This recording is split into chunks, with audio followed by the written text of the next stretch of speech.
York, this is Democracy Now! I have met with him. He's bright, he's tough, and I have found that he is as they say, when he used to play ball, a worthy adversary. President Biden and Russian President Vladimir Putin are meeting in Geneva for a high-stakes summit between the two world's largest nuclear powers. And I generally agree with them that, indeed, there are some issues of mutual interest: strategic stability, regional conflicts, concern for the environment in a global sense. These are the issues in which we can really work effectively. We'll spend the hour with Russian-American journalist Masha Gessen, author of Surviving Autocracy and The Man Without a Face, The Unlikely Rise of Vladimir Putin. All that and more coming up. Welcome to Democracy Now!, democracynow.org, The Quarantine Report. I'm Amy Goodman. President Biden's meeting with Russian President Vladimir Putin in a high-stakes summit in Geneva right now for their first face-to-face meeting since Biden took office. Representatives for both leaders said they expect cybersecurity, nuclear stability, the climate crisis, Syria, the Iran nuclear deal, Afghanistan, Ukraine, and the Korean Peninsula to be on the agenda, and possibly the case of imprisoned nationalist opposition leader Alexei Navalny. The two heads of state will then give separate press conferences. Ahead of the meeting, Biden said the U.S. is not looking for confrontation with Russia. We'll have more on this after headlines as we spend the hour with Masha Gessen, award-winning Russian-American author and staff writer at The New Yorker. Israeli forces shot dead a Palestinian woman in a town northeast of Jerusalem earlier today. She's identified as 29-year-old Mea Fana, a doctoral student. The Israeli military claimed she attempted to ram her car into a group of soldiers. Local media report no ambulance was sent to care for her after she was shot. The killing came the day after Israel launched overnight air raids on Gaza for the first time since a ceasefire with Hamas was declared in May, following a brutal 11-day bombardment of the Gaza Strip. No casualties have been reported. The Israeli military said its air raid came in response to fire balloons launched from the besieged Gaza Strip. Earlier in the day, at least 17 Palestinians were arrested as they protested the ultra-nationalist Israeli March of the Flags taking place in occupied East Jerusalem. Some participants in that march chanted "Death to Arabs" and "May your village burn down." This is Palestinian legal activist and protester Farid Al-Atrash. They should stop all the acts by the Israeli occupation and the settlers by entering Al-Aqsa Mosque in Jerusalem, the capital of the Palestinian state. We're telling Jerusalem and the Jerusalem residents that you're not alone, and there should be an end to all this aggression by the Israeli occupation in front of the whole world. New York and California, both once epicenters of the coronavirus pandemic, lifted most of their remaining restrictions as infections continue to fall, and as over 70% of adults in both states have received at least one dose of a COVID-19 vaccine. Individual businesses will still be able to decide whether to keep their own health measures in place. The Senate has unanimously approved legislation that would make Juneteenth, the day commemorating the end of slavery in the United States, a federal holiday. The celebration dates back to the last days of the Civil War, when Union soldiers landed in Galveston, Texas, June 19, 1865, with news that the war had ended and slaves were free. The measure will now have to pass the House before it can be enacted into law. Lawmakers celebrated the historic move, but some called for further action. Democratic New York Congressmember Jamal Bowman tweeted, quote, "The Senate continues to be behind the times. Juneteenth has been a holiday for well over 100 years. Let's bring the Senate into modern times and get unanimous consent on abolishing the Jim Crow filibuster." In Texas, Republican Governor Greg Abbott has signed a controversial bill into law that prohibits educators from teaching about the history and social impacts of systemic racism in the United States. The law also bans teaching of the New York Times 1619 Project, for which creator Nicole Hannah-Jones was awarded a Pulitzer Prize. Texas joins several other states, including Arkansas and North Carolina, that have passed legislation banning the teaching of critical race theory since the police murder of George Floyd last year. Teachers across the country have been protesting the enactment of such legislation, which they've compared to Jim Crow laws. Democratic House members Cori Bush and Bonnie Watson-Coleman introduced a bill Tuesday that would decriminalize all drug possession and put in place a, quote, health-centered approach. Missouri Congressmember Bush said, quote, it's time to put wellness and compassion ahead of trauma and punishment. In Somalia, at least 15 people were killed in a suicide bombing in the capital, Mogadishu. The attack reportedly targeted recruits at a Somali army training camp. At least 20 others were wounded. Al-Shabaab later claimed responsibility for the attack. This comes as the Pentagon's working on a proposal to deploy dozens of special forces trainers to Somalia to help local officials combat Al-Shabaab. In January, former President Trump withdrew some 700 troops from Somalia. In Hungary, human rights advocates are denouncing new anti-LGBTQ legislation passed by lawmakers yesterday that bans media, advertisers, and other outlets from showing children any content that portrays gay, lesbian, bisexual, or transgender people and prohibits teaching about LGBTQ issues at the schools. The far-right party of Hungarian Prime Minister Viktor Orban introduced the legislation, which was attached to a bill that more strictly penalizes child abuse.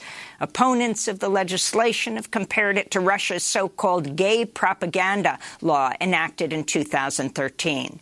Human Rights Watch said the law, quote, is a cynical attack by the ruling party on the human dignity of LGBT people for political gain.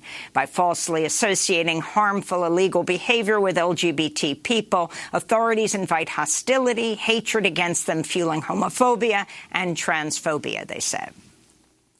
After the largest expedition ever to the North Pole, researchers say Arctic ice is receding faster than ever before and that we may have already passed the point of no return on global heating. The expedition's leader, Marcus Rex, presented the team's findings Tuesday.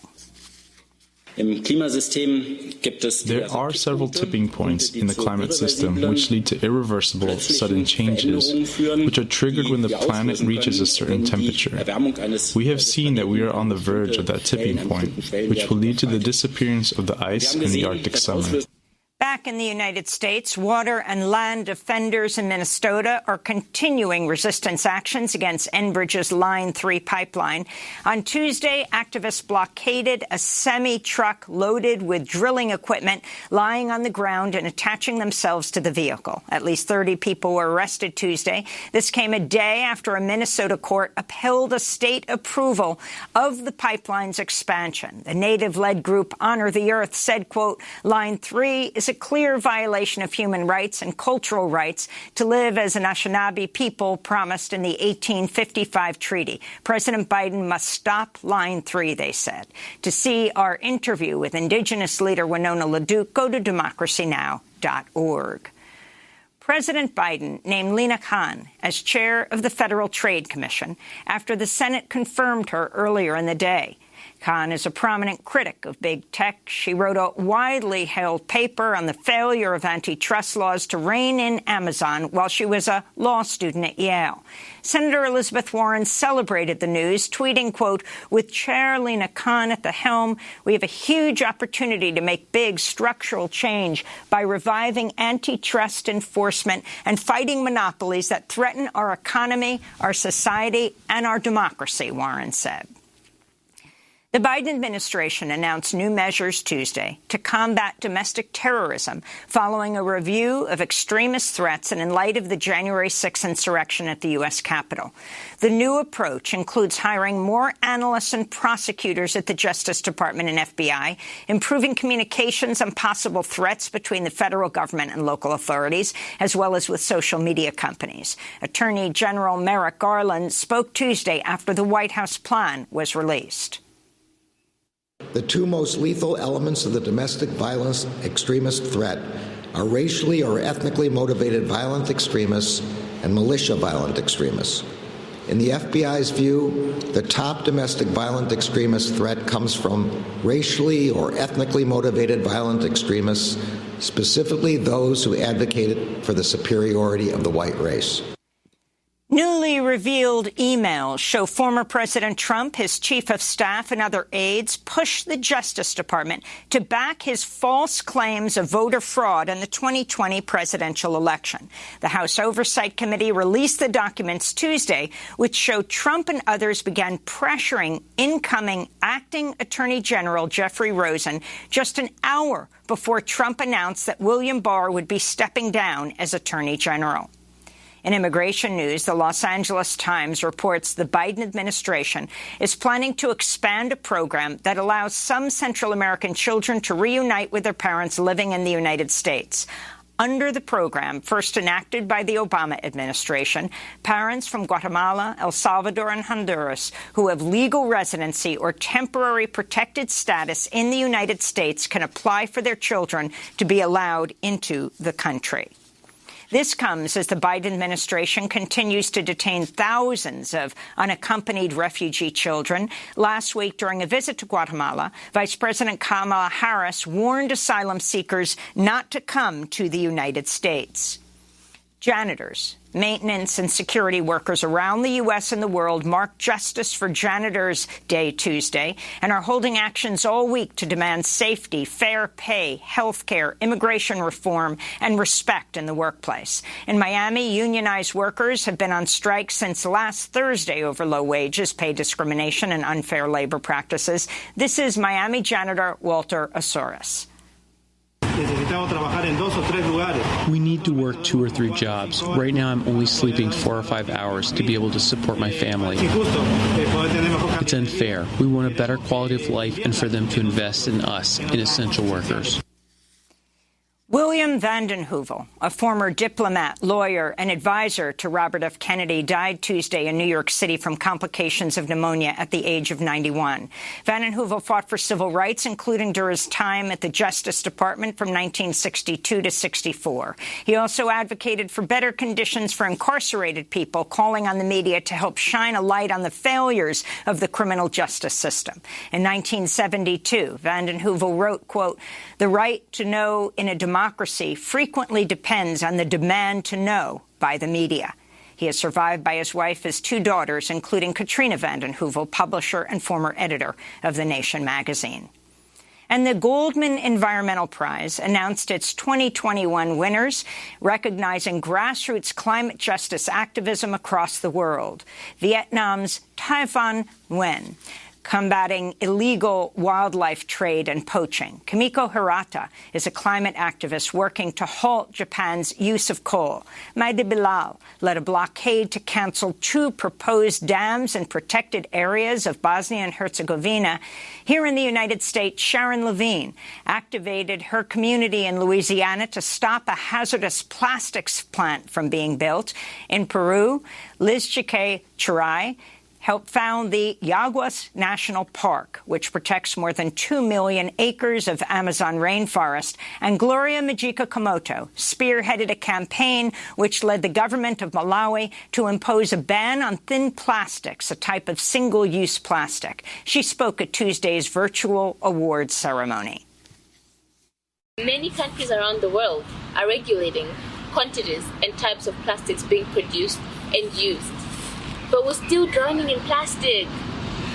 You and me need to start making these policies a reality.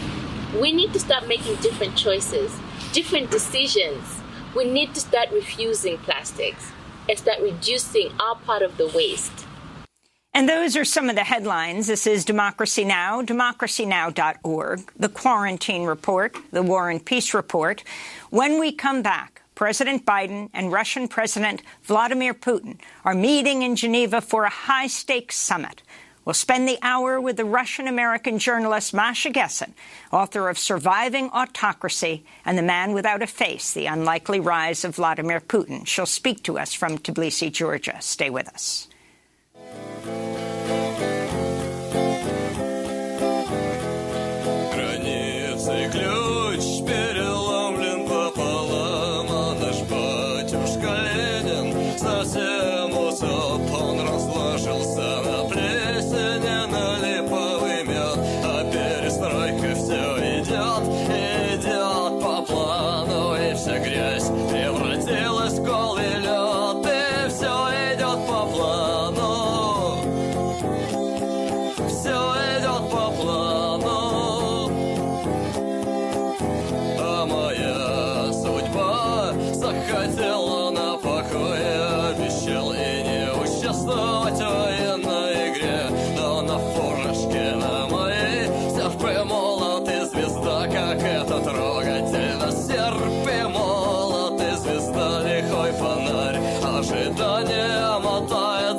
Everything is going according to the plan by Igor Letov.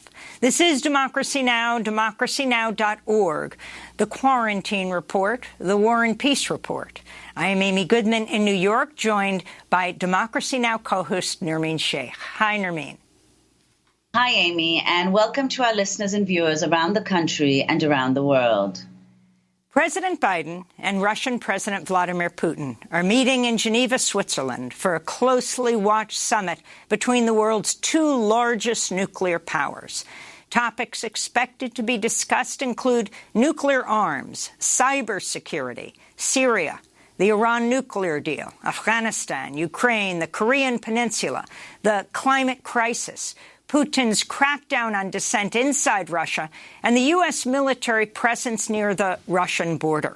Biden and Putin are expected to meet for 4 to 5 hours, but don't plan to hold a joint news conference, as former President Donald Trump did with Putin when they met 3 years ago in Helsinki, Finland. Earlier this week, Biden described Putin as a worthy adversary. I'm going to make clear to President Putin that there are areas where we can cooperate if he chooses. And if he chooses not to cooperate and acts in a way that he has in the past relative to cybersecurity and some other activities, then we will respond. We will respond in kind. There need not be. We should decide where it's in our mutual interest, in the interest of the world, to cooperate and see if we can do that.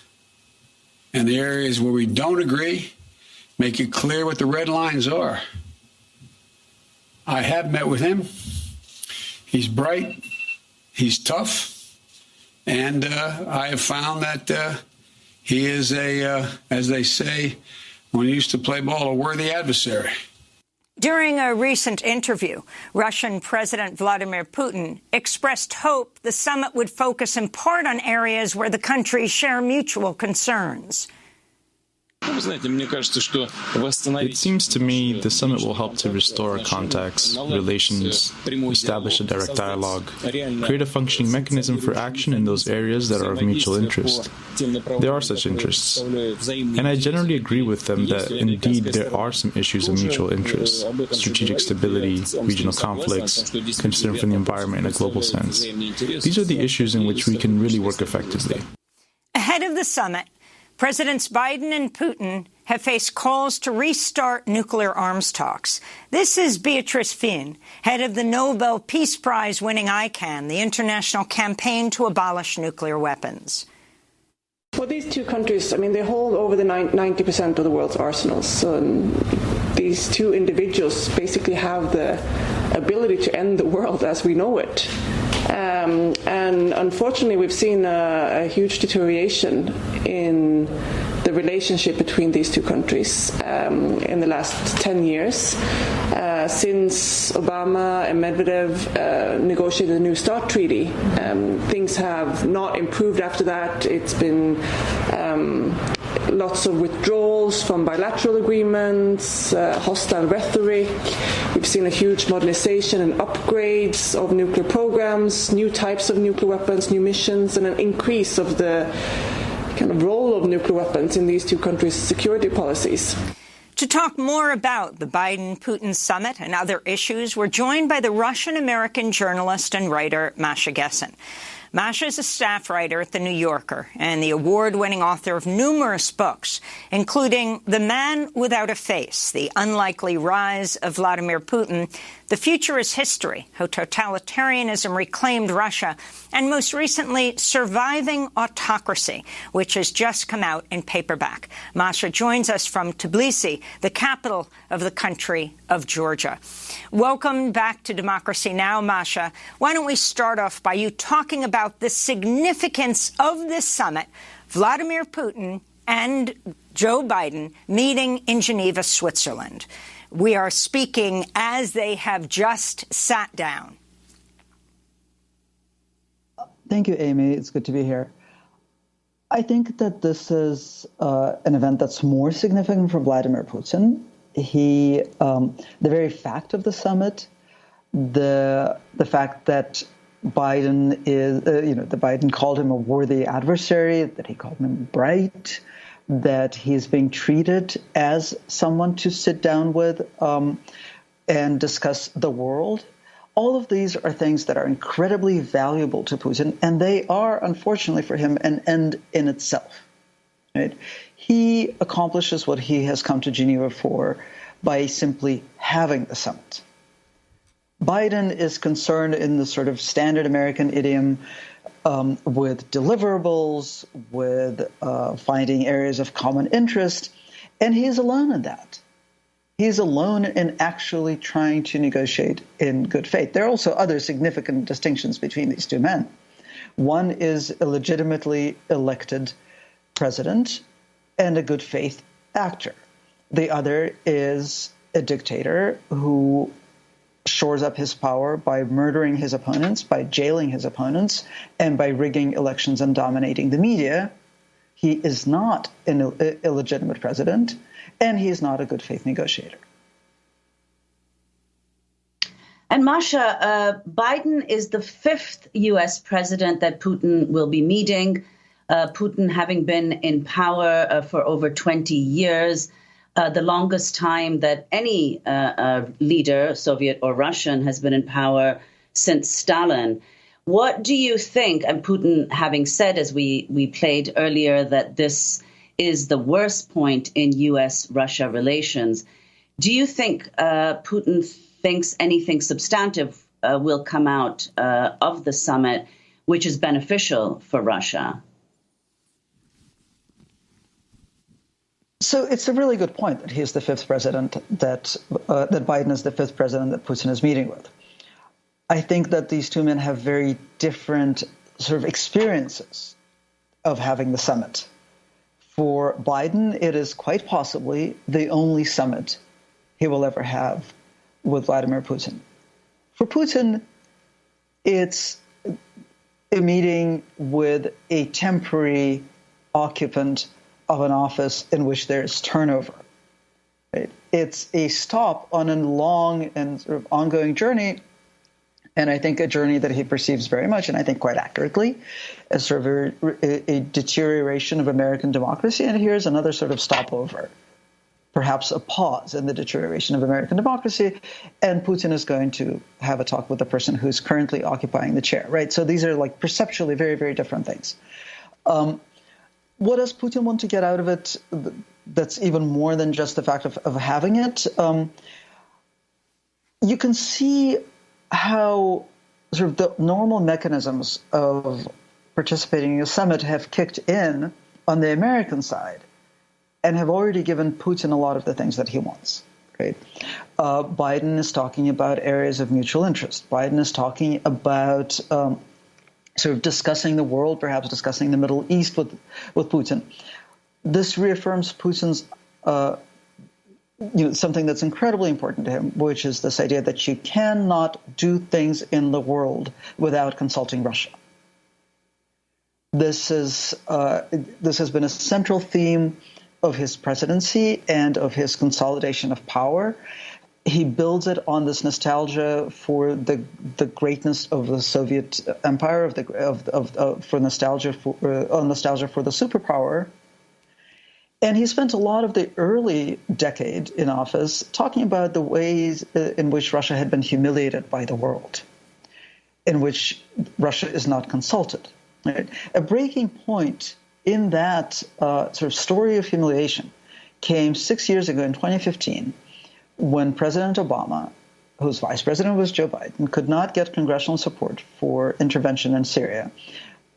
Putin stepped in, published an op-ed in the New York Times about American exceptionalism, and said, I'm going to help Obama save face, and I'm going to take care of Syrian chemical weapons. As a result, we have a shored-up, or Syrians have a shored-up Assad regime. Putin stepped in, saved Assad, helped Assad save his stockpiles of chemical weapons, and demonstrated exactly what happens when the United States enters into any kind of agreement in an area in which both countries assert mutual interest. So Biden talking about that, with that, we're talking in those terms, with that background, going into the summit, is a little happy moment for Putin, right? One that comes after a very long time of deterioration of Russian-American relations, both during the Trump presidency and in the first months of the Biden presidency. And Masha, could you talk about what you think will be the mutual points of interest, as Biden indicated earlier this week in the lead up to the talks? He said that he would be open, for example, to a reciprocal agreement on the extradition of cyber criminals. Can you talk about the significance of that and what other points of interest and agreement there may be between the two? Well, this is a really terrifying comment that Biden made during a briefing a couple of days ago when he said that the United States is going to raise the issue of the possible extradition of cyber criminals or people who are under indictment in the United States. And there are several dozen people under indictment in the United States for election interference, for hacking. And he said that there's a possibility of mutual agreement there, and that the United States would consider extraditing people who have committed crimes against Russia. And in my mind, I could hear the collective gasp of horror on the part of the hundreds, and there are hundreds, possibly thousands, but definitely hundreds, of Russian dissidents living in exile, many of whom have charges, trumped-up charges, pending against them in Russia. Right? And we know that the Putin regime was going to weaponize, and has weaponized in the past, Interpol warrants and extradition treaties to try to get to return dissidents to Russia. So I suspect that comment was made thoughtlessly, but the fact that it would have been made thoughtlessly 2 days before the summit by the President of the United States shows that I think he's not terribly well prepared for this meeting in some respects. And I'm afraid shows that the United States doesn't necessarily have the back of people who oppose the Putin regime. I mean, this is very interesting, this issue of cyber warfare being elevated to the issue of nuclear warfare for the first time. And you have even Biden has not exactly said it's the Russian government who, for example, has been involved with the sabotaging of various major entities in the United States, but criminal entities, they say sometimes, that are in Russia. But they have this ability to attack these private mega corporations that don't have the necessary protection. Can you talk more about the power that the Russian government has, because that's what Biden is charging. While he's not saying it's the government, he's saying they have the power to crack down on the criminal organizations within their country. And the Russian push for years for a global peace treaty for cyberspace, what does that mean? Something that the U.S. has not accepted. Well, the Russian push for a global cyber treaty is a push to create a set of laws that other countries would be bound by, and Russia wouldn't.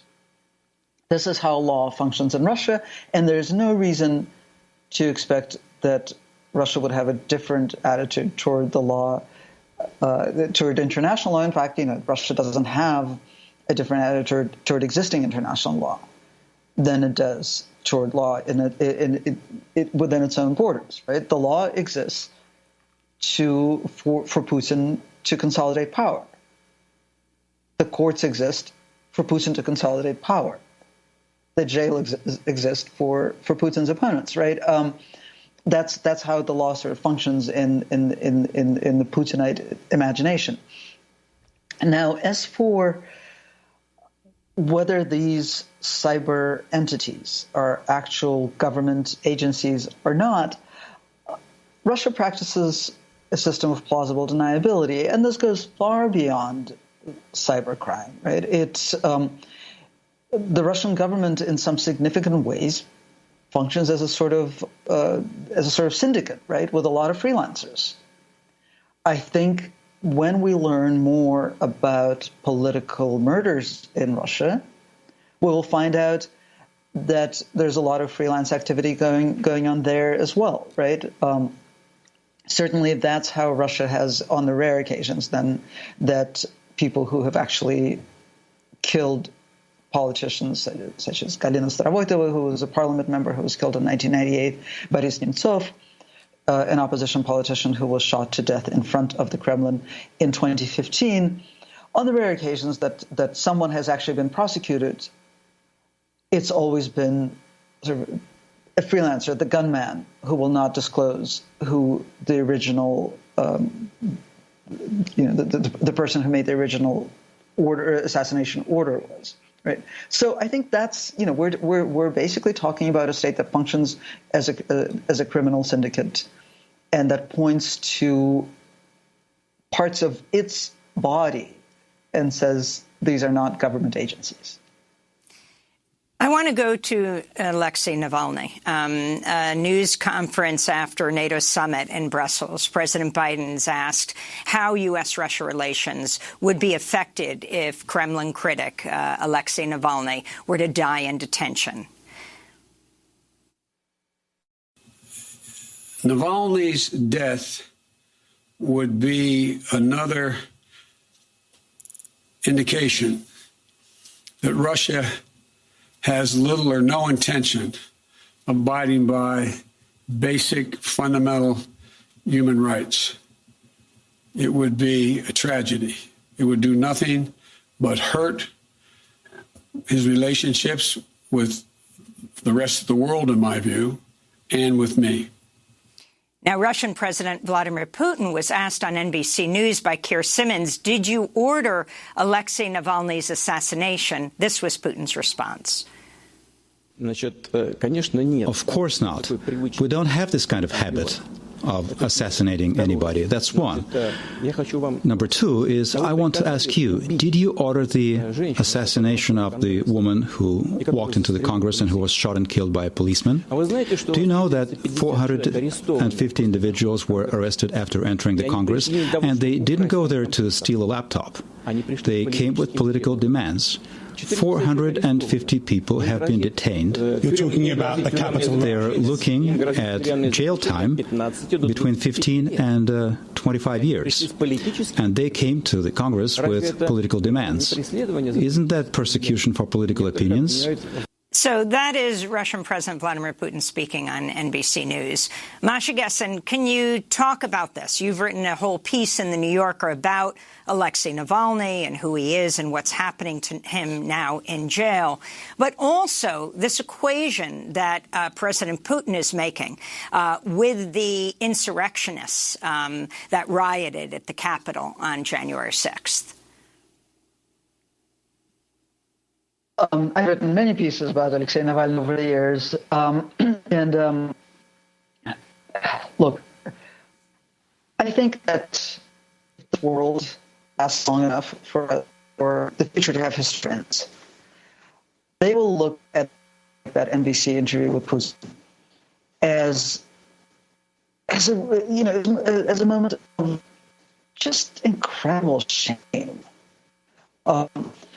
We know, right? And I want to go back for a second to the statement at the NATO press conference, because this is the kind of formulaic political statement that it makes people whose lives are actually at risk in Russia feel abandoned, right?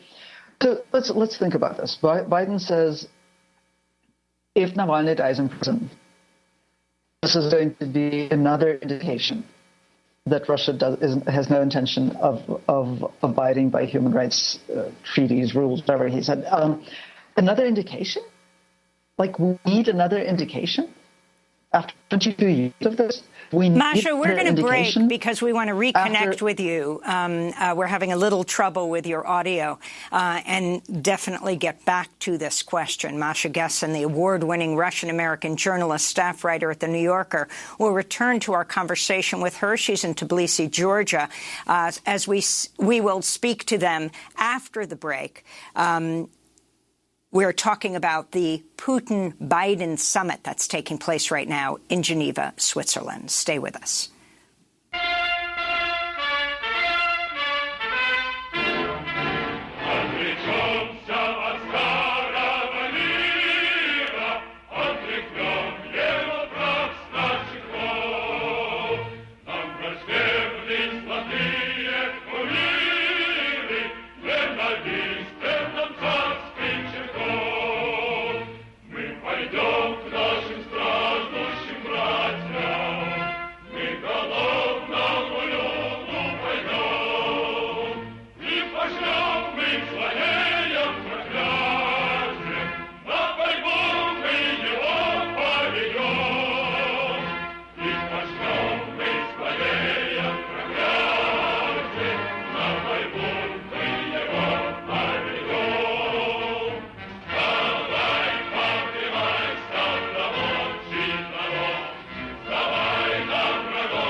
The old world. This is Democracy Now!, democracynow.org, the Quarantine Report, the War and Peace Report. I'm Amy Goodman with Nermeen Sheikh. Our guest for the hour is Masha Gessen, staff writer at The New Yorker, award-winning Russian-American journalist, author of numerous books, including most recently Surviving Autocracy, which is just out in paperback. They also wrote The Future is History, How Totalitarianism Reclaimed Russia, as well as The Man Without a Face, The Unlikely Rise of Vladimir Putin. If you'd like to sign up for our daily digest, you can go to democracynow.org, or you can text the word Democracy Now!, one word, to 66866. There you will get our news headlines and our news alerts every day. That's texting the word, one word, Democracy Now! To 66866. You can also watch, listen, and read transcripts using our iOS and Android apps. You can download them for free from the Apple App Store or Google Play Store today. As we turn back to Masha Gessen, we are just fixing the sound. Masha Gessen is speaking to us from Tbilisi, Russia, usually in New York, where she is a professor at Bard, where they are a professor at Bard College. But I do want to play a clip of Russia recalling its ambassador to the United States after President Biden called President Putin a killer during an interview on ABC with George Stephanopoulos. So you know Vladimir Putin. You think he's a killer? Mm-hmm. I do. So what price must he pay? The price he's going to pay, well, you'll see shortly. Earlier this week, President Biden was asked about Putin by CNN's Jeff Zeleny. In a weekend interview, Vladimir Putin laughed at the suggestion that you had called him a killer. Is that still your belief, sir, that he is a killer? To answer the first question, I'm laughing too. They actually, well, look, I mean, he has made clear that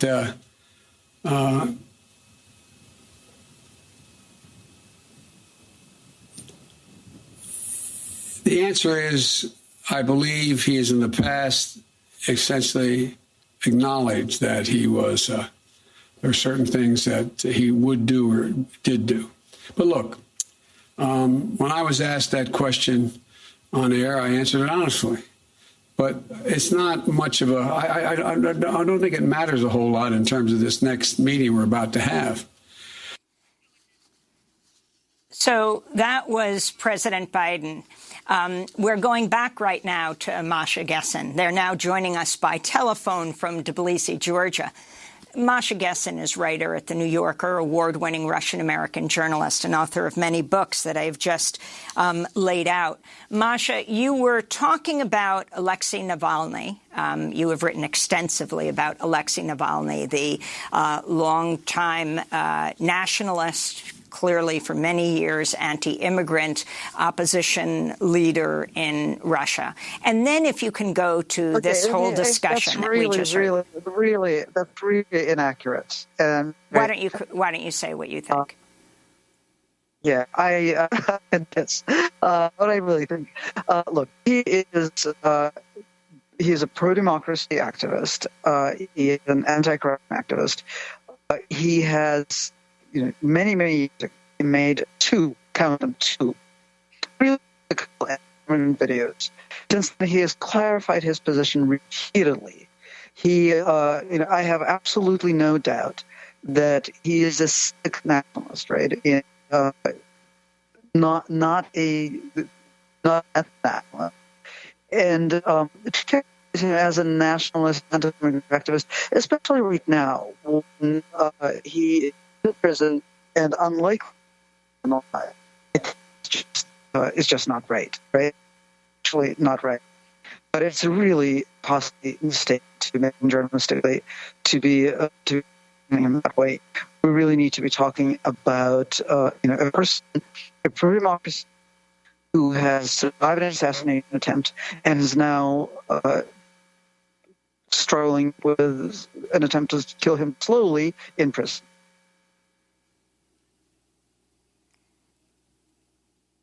And can you respond to President Putin clearly saying this is an issue of this is our own issue and this is not anything for the United States to intervene? Vladimir Putin is a Bolshevist, he is a man who ordered the assassination. And we really have to think that as journalists, we're in a bind, and because he is president of Russia. But what are we doing when we're giving them access to an audience, to an international audience, asking this man, who we know is going to lie on camera, who we know is a killer. There's ample evidence that a group of FSB, the Russian secret police officers, followed Navalny for several years and attempted to poison him, or poison him, attempted to kill him. Furthermore, there's ample evidence that this very same group has been following other people around and has attempted to kill other people and has succeeded in killing still other people. And we're putting this killer on national television with a journalist who is clearly unprepared to ask even a follow-up question, and setting him up to make false equivalencies and to sort of bask in the light of TV cameras and in a chance to assert once again that he has the power, among other things, the power to speak publicly about a man he ordered killed while that man is in prison. Masha, you've written... Yes, go ahead. Go ahead. No, go ahead, Masha. No, I was just going to say that, every dictator under the sun, of course, says that every, that cracking down on the opposition is a matter of their internal politics. The whole concept of human rights is based on this pretty utopian idea that people have basic rights that are guaranteed to them by the world, and that cannot be violated by a dictator who they have the misfortune to share a motherland with. And because we're Masha, having trouble with the audio, if you could explain that parallel he's making to the insurrectionists and the killing of Ashley Babbitt at the Capitol on January 6th. Well, this is classic whataboutism. This is when, and nobody is better at it than Soviet bureaucrats and former KGB agents. I think that this is a propaganda trope when everything is equal to everything else. And so he is talking about a politician who has been using peaceful tactics. The Navalny movement is really an extraordinary movement based on truth-telling and protest and nothing else. And he is comparing that to a violent, militant, armed insurrection in the U.S. Capitol that we know, again, this is well documented, had violent aims and engaged in murderous rhetoric. And all of a sudden, everything is equal to everything else. And the very fact that then we spend 10, 15 minutes trying to dissect that propaganda trope and trying to find a kernel of truth in something that is designed to obscure truth is a reason why we shouldn't be putting dictators on national television. Masha, you've been following Navalny closely for many years, and you've written also about the conditions of his imprisonment. Can you talk about what you know of the conditions under which he's being held, whether he has access to his social media accounts, how he's communicating with the outside world, and the fact that earlier this year, as you wrote about, he went on hunger strike? Are there any prospects for his release, and how is he doing? So we don't know a whole lot about how Navalny is doing, in part because access to him is getting more and more difficult. And the Russian parliament passed a whole special law banning all lawyers from bringing any electronic devices, such as phones, to their meetings with their clients in prison, specifically to prevent Navalny's lawyers from taking pictures of him or making videos or taking dictation and giving him access to his social media account. So he still gets some messages out. He can also send letters through the official censored prison mail. His wife, Yulia, was just yesterday, she was just allowed to see him illegally, in contravention to even Russian law, which is pretty awful. She has not yet been allowed to have a so-called conjugal, 3-day visit with him. She's only been allowed to have 4-hour visits with him a couple of times, so and which get actually cut down to a couple of hours by the time everybody is searched. So what we know about the conditions in which he is kept is that, first of all, Russian prisoners are kept in extremely poor conditions. Their death rate in Russian prison colonies, even not during a pandemic, are extremely high. Violence is extremely high. Hygiene is very poor.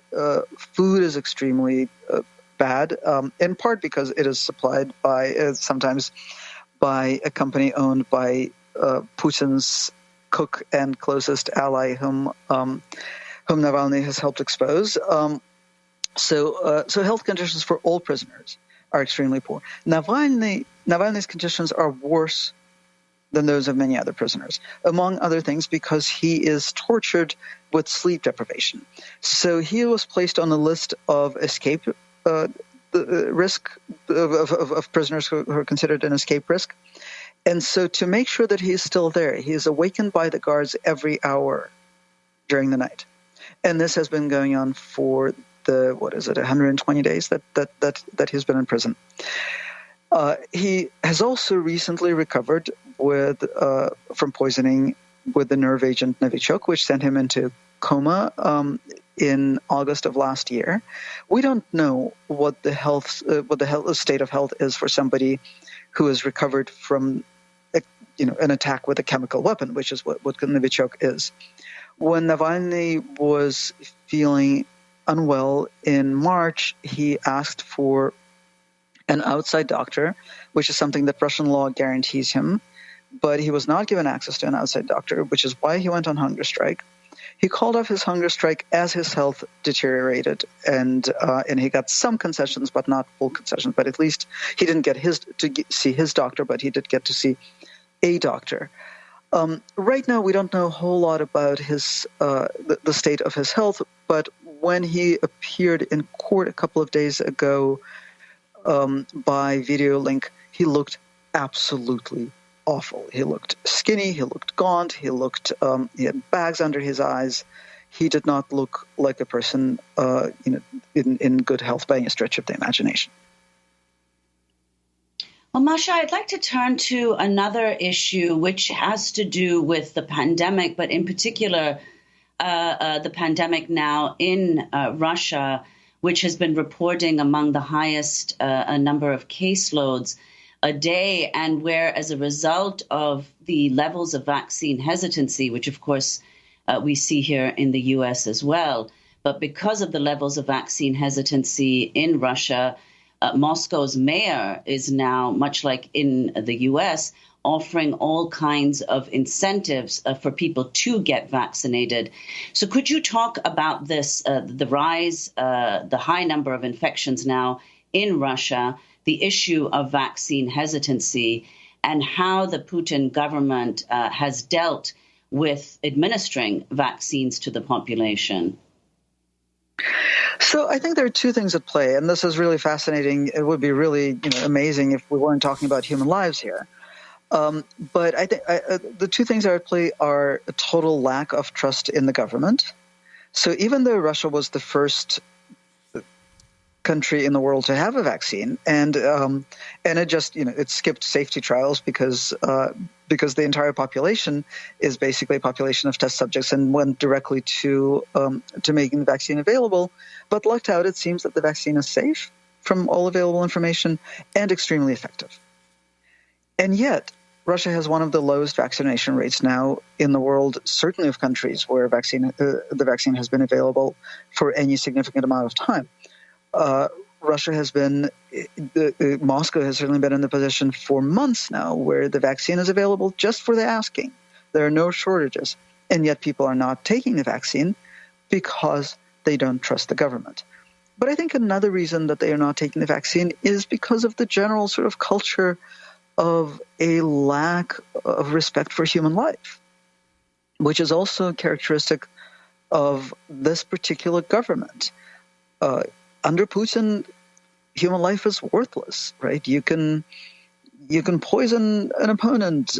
You can poison somebody just because they seem to have insulted you personally. And the news that came out recently that apparently the poet Dmitry Bykov was also the object of an attempted assassination, points to Putin probably taking sort of personal revenge because Bykov wrote an insulting poem about Putin, or several of them.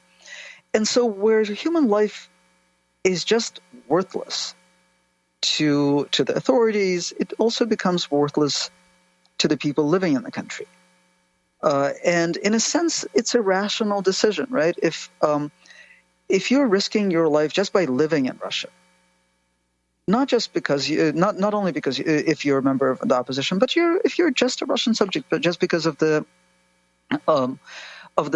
disregard for public safety in every respect, why should you take the vaccine when any number of other things could kill you? It's not an entirely illogical sort of construction, unlike some of the vaccine hesitancy that we see in the United States, which is sort of pure conspiracy thinking. Right? In Russia, it has aspects of rationality. The government always lies to us, and my life is worthless, and I'm probably going to die soon anyway, so who cares? And as a result, we see extremely low numbers of vaccinated people. And even today, the Moscow mayor, you mentioned that he's offering all kinds of incentives. He also ordered that 60% of people in any service workplace be vaccinated. But we see how low that threshold is. 60% is not going to give anybody herd immunity. But that seems to be what he thinks he can realistically accomplish, and that's really depressing. Masha, we just have about 3 minutes. We want to get to two issues. One, if you could briefly address the fact that you got COVID, breakthrough COVID, meaning you were vaccinated here in the United States, and then you got COVID. You wrote this powerful piece in the New Yorker called The Mystery of Breakthrough COVID Infections. And then I'd like you to end with talking about, what you have in the forward of your paperback edition of your book, and that is the U.S. moving towards autocracy. Right. So very quickly, I did get breakthrough COVID, which is possible. It's extremely unlikely, but of course it's possible. We know that if the vaccine is 95% effective in preventing infection, some fraction of 1% of people who are fully vaccinated will get the infection. But fortunately, because I was vaccinated, or maybe because I was vaccinated, I had a mild form of the disease, so it was mostly sort of psychologically discombobulating because I thought I wouldn't get it, and I was still being quite safe, but I still got it.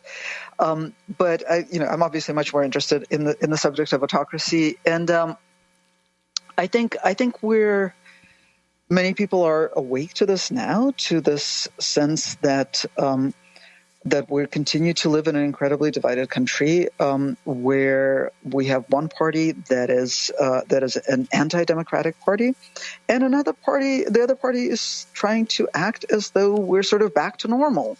And that imaginary normalcy is, of course, incredibly seductive. But unless we deal with what happened in the last 4 years, unless we deal with the reason we got Donald Trump in the first place, unless we